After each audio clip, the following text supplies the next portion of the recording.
Krásný den. Vítám vás u dalšího videa. Omlouvám se za trošku takové zvláštní podmínky, ale já jsem momentálně na cestě do Prahy a popojíždím tady teda teďka v koloně, tak jsem řekla, že ten klid při řízení a popojíždění využiju trošku k tomu. Já vím, že jsem asi jako moc nízko, jo, ale já nemám vůbec stojánek na mobil do auta a jenom jsem si to tady jako opřela vzhledem k tomu, že jedu pomalu. Každopádně dnešek, přátelé, je tak strašně hektický už od rána, že já mám normálně chuť na panáka a to nepiju, jo. Teda skoro nepiju a už vůbec nepiju vlastně panáky, ale prostě já jsem normálně zrala na panáka, protože my poslední jako noci tak jako úplně moc jako nespíme, jo. Prostě přišly zase nějaký asi zuby malýmu, nevím, ale prostě já už mám zase za několik dní takovej spánkový deficit, že upřímně se divím, že funguju zatím docela dobře ještě bez kafe. Docela se divím. Každopádně dneska je na programu posun mých vlasů. Většina z vás to ví, nevím, jestli tady na YouTube to všichni ví, ale já si nechávám trošičku jakože zhušťovat vlasy. Dílku už mám jako svojí, ale nechávám si je trošičku jakože zhušťovat. Takže dneska je tady den posunu, kdy mám vzadu na hlavě podle mě takový dready, nechápu proč, že se z toho Nikča podle mě úplně zblázní, ale aby toho nebylo málo, jo. Já jsem měla strašnou radost z toho, že Tom už má dneska vlastně jako volno v práci, tak jsem si říkala super, nebudu muset prostě řešit žádný hlídání, bude doma s Tomem. No jenomže to dneska tak jako vyšlo, že dneska se nám dodělávají doma vlastně ledky v podhledech kolem celého obýváku kuchyně, což je docela jakoby práce podle mě jako na dost hodin, docela jako bordel v celém baráku. No a nezbylo nic jiného, než jsem tam prostě Toma s malým nechala vlastně v tomhle tom všem. Takže to musí kluci jako zvládnout. Já jsem teda od rána tam ještě makala, vařila. Řeknu vám fail, který se mi stal. To je prostě, tak řekněte mi, jestli to takhle máte taky. Že vždycky, když je to nejvíc takový, že spěcháte, potřebujete, aby vám to vyšlo, tak se vždycky nejvíc věcí posere, jo. Prostě u mě to takhle je, to je prostě zákon schválnosti, vždycky to takhle je, jo. Takže já jsem tam ještě vařila, zapekala jsem nějaký brambory jako se smetanou, s masem, aby tam prostě všichni měli prostě co jíst. A tak strašně jsem narvala ten pekáč, že mi trošku jako nedošlo, že mi to z toho může jako lehce vykapávat, jo. Jenomže jsem si z toho nevšimla, jenomže jsem si toho nevšimla hned a vykapávalo mi to tam nějakou dobu na dno té trouby a totálně jsem vyčoudila celý barák, jo. Takže nejenom, že musím vypadat jako úplně neschopná hospodyňka, ale ještě prostě v tom všem, v tom chaosu, kdy jsem tam ještě oblíkala malýho, že půjdou spát do kočáru, prostě balila jsem se, už jsem vyrážela pozdě, strašný chaos, tak jsem tam ještě takhle vyčudila barák, jo.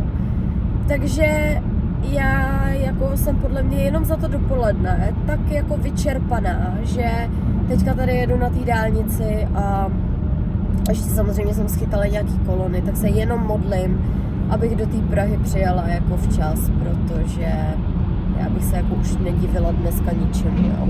Ten provoz je teda šílený, je hrozná mlha a docela jakoby hodně aut, takže já jsem trošku jako podělaná, nebudu lhát, já od té doby normálně, co mám dítě, tak se jako hrozně moc víc bojím v autě a bojím se jako ostatních, jestli mi rozumíte, jo, jakože já docela věřím svým jako řidičským schopnostem, ale úplně moc nevěřím řidičským schopnostem jako někoho jiného, tady třeba nějaký kokot, ty vole, jede, to nekomentuju. Takže přesně tohle jsou ty případy, kdy prostě já vidím ve zpětném zrcátku, jak se někdo řídí z pravýho pruhu, prostě jako idiot, předjíždí prostě auta v levým a samozřejmě tady dělá úplně myšky. Takže to nemám ráda. Každopádně, já už to teďka ukončím, ať tady nevedu monolog prostě celou hodinu a půl, co pojedu do Prahy. Uvidíme se v dalším klipu. Naštěstí jsem teda dorazila skoro na minutu přesně, takže jsem se to štrádovala rovnou do salonu, kde teda mě čekal posun vlásku. Nikča tam má hromadu vlásku, tady můžete vidět moje vlasy po sundání. Docela jsem byla překvapena z toho, jak vypadají, a pak jsme šli nandavat. Tak, já už jsem doma, vlásky mám posunutý, mám teďka úplně stejnou fakt dílku, jako jsou moje vlasy, a mám tam víceméně jenom pár pramínků. Takže je to extrémně přirozené, fakt prostě jak moje vlasy, takže z toho jsem upřímně moc nadšená, moc spokojená, protože upřímně, čím jsem starší, tím mám radši prostě všechno přirozenější a úplně takový to extrémní háro, jako jsem nosila předtím, tak už mě úplně moc nebere. I když až budu kupovat nový vlásky, tak mě na chvilku čeká znova na nějakou chvilku, protože nový vlasy je vždycky škoda zkracovat prostě hned jako na ty krátké, aby co nejdýl vydržely. Takže já už jsem doma a chtěla jsem vám ukázat, protože dneska se tady celý den dělaly ty ledky a vypadá to teda naprosto nádherně. Takže vám to musím ukázat. Tak takhle to vypadá, vlastně takhle tady podél celého toho obýváku i vlastně nade mnou nad kuchyní, tak vedou ty ledky, které vlastně se dají různě jakoby měnit intenzitu. Takže teďka je to takový slumený, ale když se to dá vlastně na úplně to maximum, tak to fakt i jako hodně osvítí celou tu místnost. Za což jsem strašně ráda, protože to přesně jsem chtěla, protože mi tady pořád tak jako chybělo světlo. Malej atlet už tady cvičí zase. Takže je to krásný, no, to už tak jako byla jediná taková třešnička na dortu, která chyběla. Ještě teda máme jeden plán, ale to ještě bude trvat nějakou dobu, nebo respektive více plánů jako kolem baráku, ale to si ještě budeme muset počkat. Ale za to jsem fakt strašně ráda a jsem strašně ráda, že to bude na ty Vánoce hotový. To jsem já.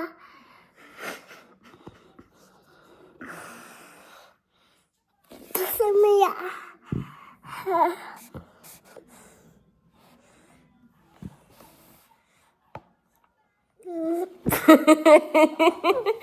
Ty jsi šlump. Skříteček. Co? Zmrzlina spadla. Zmrzlina mu spadla, no. Tak, když už jsem tady nakousla to téma těch vlasů, tady mám špinavý tričko, tak jsem si říkala, že by možná bylo fajn vám tady pár slov k tomu říct, protože je pravda, že ohledně vlasů se mi celkem často hromadí vždycky jako dotazy. A vlastně na těch storíčkách ze salonu jste mohli vidět, jak vypadají moje vlasy, vlastně bez těch přidělaných pramínků, což je víceméně to stejný, ale můj cíl momentální je vlastně jenom zahuštění těch dílek, protože vzhledem k tomu, že jsem blondětá, mám takovou jakože jemnější strukturu vlasů, který prostě, jako když jsou zesvětlované, tak mají tendenci v těch špičkách prostě být tenčí, tak já vlastně pomocí prostě několika pramínků tak trošku vždycky zahustím jakoby tu dílku, aby byla plnější. A to je vlastně můj cíl. Můj cíl není už jakoby nějak extra jako prodlužovat nebo cokoliv. Mně jde vlastně o co nejpřirozenější efekt. Protože z takového toho hára už jsem docela jako vyrostla a přijde mi, že čím jsem starší, tím mám radši jakoby takovou větší jakože přirozenost, anebo aspoň úpravy, které působí přirozeně. Takže to si myslím, že jsme celkem jako splnili. Jinak, co se týče toho prodloužení, tak já vlastně už mám podle mě tak 7 let prodloužený vlasy, nebo zhuštěný, vlastně metodou keratinu za tepla. Jsem s ním strašně spokojená, já už jsem si v minulosti vyzkoušela i pásky, ale ty mě upřímně moc nevyhovovaly. Mně prostě přijde, že ten keratin se nejvíc potom chová jako vaše vlasy. Já se o ty vlasy starám úplně stejně, nijak mě to jako neomezuje, můžu si dělat culíky, můžu si dělat copy, můžu si dělat úplně cokoliv chci. Takže to je prostě za mě úplně nejideálnější metoda, ale vždycky je strašně důležitý si najít člověka, který to jako umí. Protože i tím keratinem se ty vlasy dají zničit a já už právě celých těch 6 let chodím, Já už celých těch 6 let tak vlastně chodím do salonu k Nikče Fischerový, která je za mě úplný profík v oboru a opravdu za ní dám ruku do ohně a posílám tam všechny moje klientky, které chtějí prodlužka a tak, protože za mě v Plzni nevím minimálně já o nikom, kdo by byl opravdu jako kvalitní a Nikča má k dispozici jak super vlasy, tak i to prostě dělá precizně a to za mě je strašně důležitý. A ještě, aby toho nebylo málo, tak je to strašně fajn holka, takže když tam u ní sedíte v tom salonu, tak se fakt cítíte dobře a pokecáte si s ní úplně krásně. Takže já jsem moc spokojená, nikdy jsem nebyla jinde a ani nemám v plánu, dokud budu mít nějakým způsobem takhle upraven vlasy, tak asi vždycky budu chodit právě k Nikče. Jinak já už tyhle ty vlásky, který mám vlastně na hlavě, tak už mám poměrně dlouho, protože já mám jakože 2 sady vlasů, jo. Doteďka jsem měla tu druhou a dneska jsme to vyměnili za tu jakoby nejstarší, co mám, takže to už je opravdu takhle strašně jako přirozený, už jsou i docela právě krátký ty vlasy, takže to úplně akorát vychází teďka na tu moji dílku. Ale příště nebo přes příště už budeme vlastně kupovat nový, takže to budu mít zase chviličku háro, ale jinak mi tyhle ty vlasy jako vydržely, musím říct, fakt jako dlouho a i ta kvalita těch vlasů, když se o ně člověk stará, tak je opravdu jako perfektní, takže jsem s nimi opravdu moc spokojená. Jinak, co se týče těch posunů, tak já jezdím pravidelně každý 3 měsíce, takže to za mě není úplně nějaký jako hrozný, jednou za ty 3 měsíce si člověk jako dojede víceméně kamkoliv. A vlastně, co se týče barvení, tak já jsem teďka byla minulý týden i na Melíru, takže mám konečně čerstvý Melír, nemám kilometrový odrosty, ale já vlastně už strašně dlouho, ono to nebude vidět, jo, ale já už strašně dlouho nemám vlastně melírovaný takhle ten střed té hlavy. A tím, že tam mám vlastně takhle ty spoje, tak mi to i krásně jako vlastně zakryjou ty přidělané vlasy, takže tím zároveň šetřím vlastně i ty moje vlasy a víceméně vždycky tak jednou za rok a půl domelírovávám celou hlavu. Takže vlastně vždycky melírujeme jenom všude kolem těch spojů a ne vlastně jakoby mezi tím. Takže to mi přijde docela i jakoby praktický, protože vlastně ty přidělené vlasy mi prosvětlí ty tmavý vzadu a nemusím je tolika zatěžovat tím zasvětlováním. Kdyby vás cokoliv ohledně toho prodlužka zajímalo, tak mi klidně napište do komentářů, já se budu snažit na všechno odpovědět a jinak já jsem spokojená. Konečně zase vypadám jako člověk. Ještě bych se teda mohla vyspat nějaký den, abych vypadala jako člověk a nevypadala v obličeji takhle. Ale to se podá. Teďka konečně už jsem si včera odpracovala poslední klientku, takže už nás čeká tak nějak vánoční volníčko.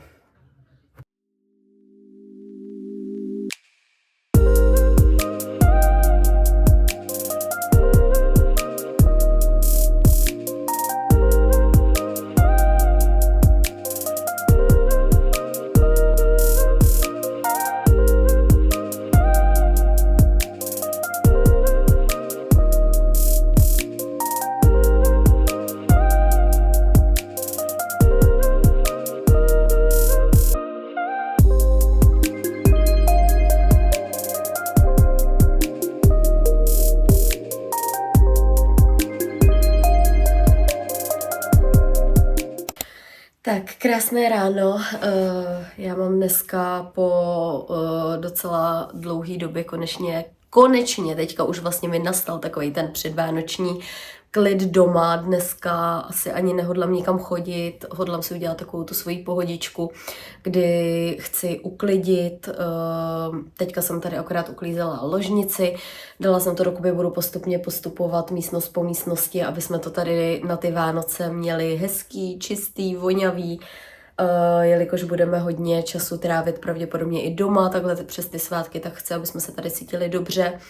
A já musím říct, že pro mě je úklid fakt taková určitá forma vlastně jako terapie, nebo prostě když si představím takový ten ideální klid doma, tak je to většinou právě takový to uklízení na pohodičku, prostě nikam nespěchat a hezky si to tady prostě vyvoňat.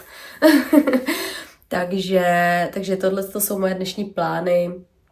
Teďka ještě dodělávám v oběd, a takže za chvilku se půjdeme najíst a tak.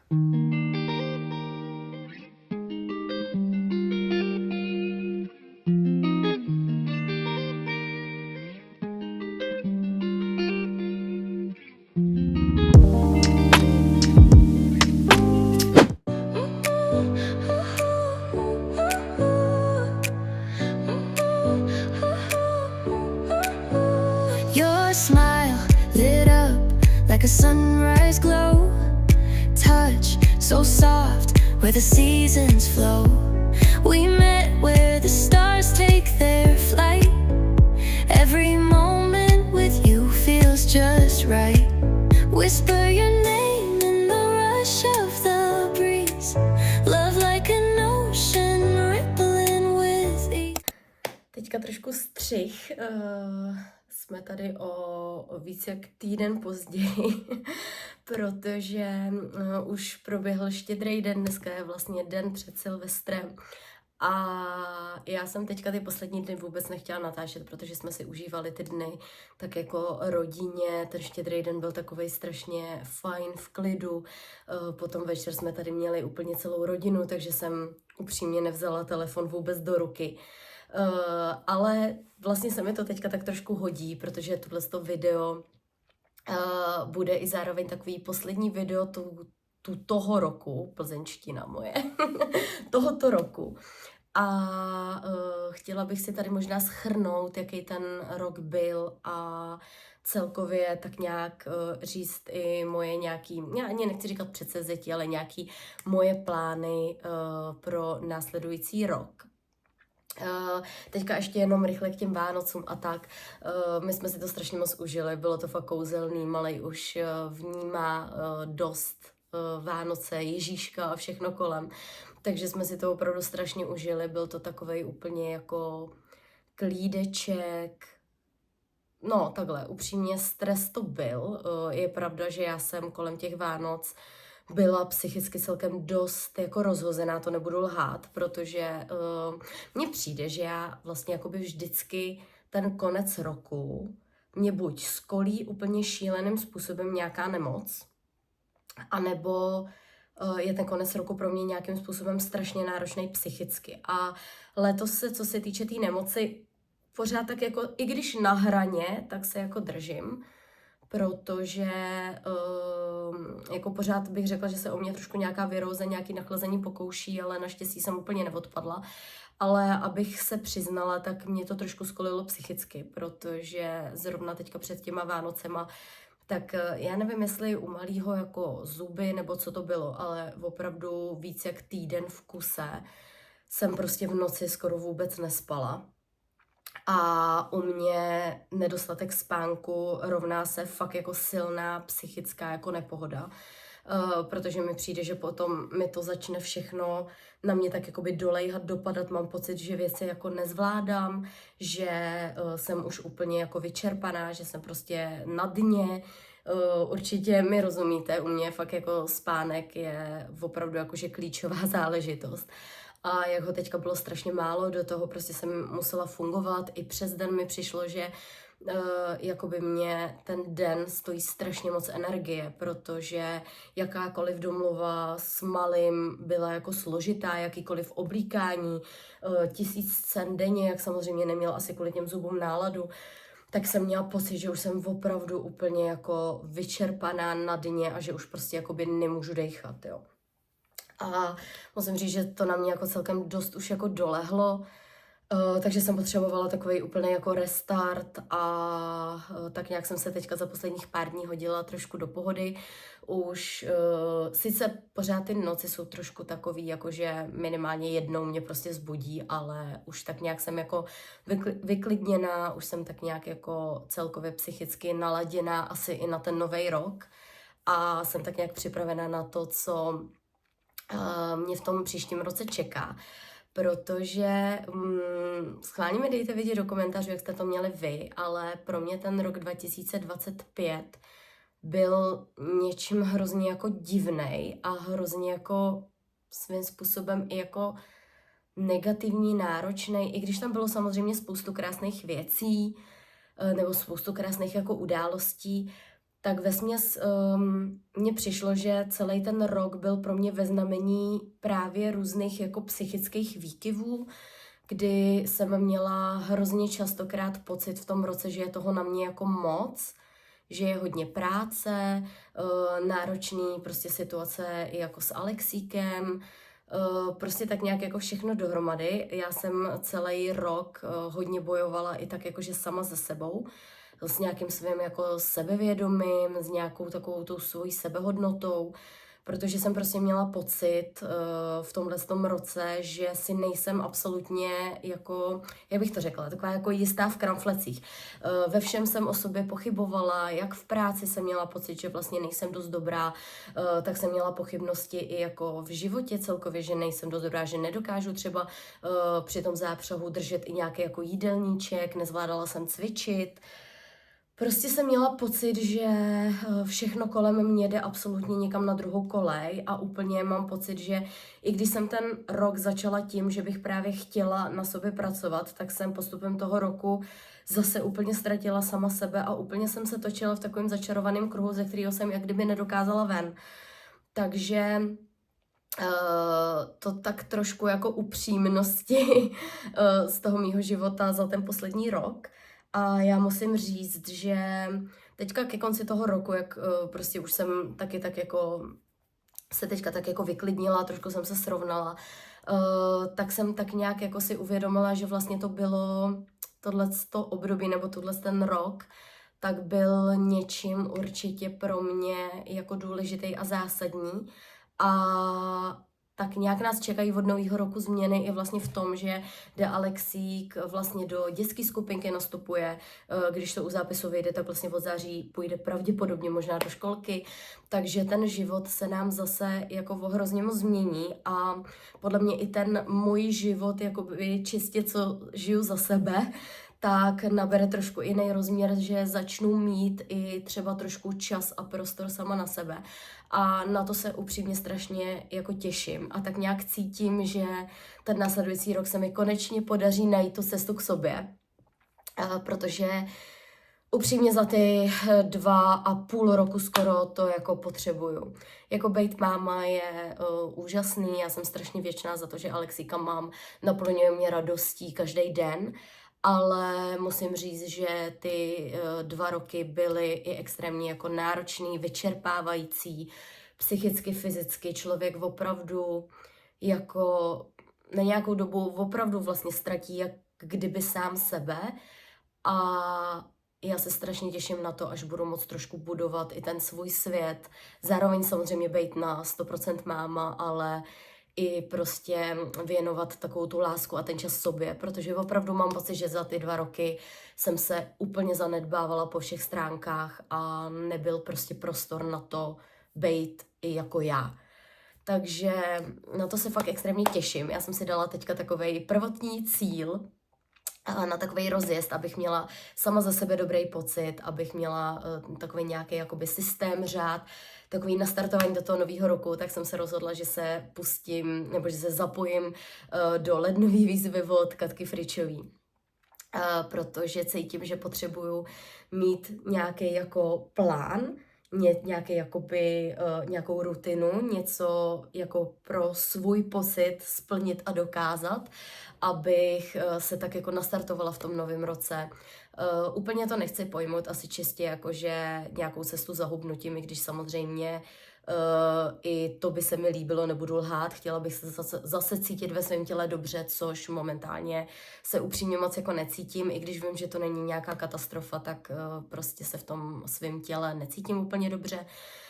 Takže tohleto beru i jako spíš takový jako psychologický krok, abych vědomě dělala něco pro sebe a tím pádem zase jakoby začala vnímat to své tělo a nějakým způsobem prostě se zase začala nějakým způsobem prostě hejbat, zdravě stravovat, začala se mít trošku zase ráda a celkově tak nějak na sobě prostě pracovat. Takže já jsem strašně zvědavá, co ten rok vlastně jako přinese. těším se na to. A tímhle s tím bych vlastně chtěla asi tohleto poslední video roku 2025, tak bych chtěla ukončit. Chtěla bych vám zároveň popřát hodně štěstí a hlavně zdraví. A plňte si svoje cíle, jděte si za tím, ale zároveň myslete vždycky při všem, co děláte, hlavně sami na sebe. Protože i když se snažíte starat o rodinu, snažíte se fungovat v práci, snažíte se třeba zavděčit spoustě lidem, tak nikdy nikdo nebude spokojený, pokud nebudete spokojený i vy. A tohle je něco, co mi přines právě ten rok a co chci já sama v tom následujícím roce změnit. Takže děkuji, že jste tohle video dokoukali až sem. Doufám, že se vám líbilo a já se na vás budu těšit v roce 2026, takže se mějte krásně a pa.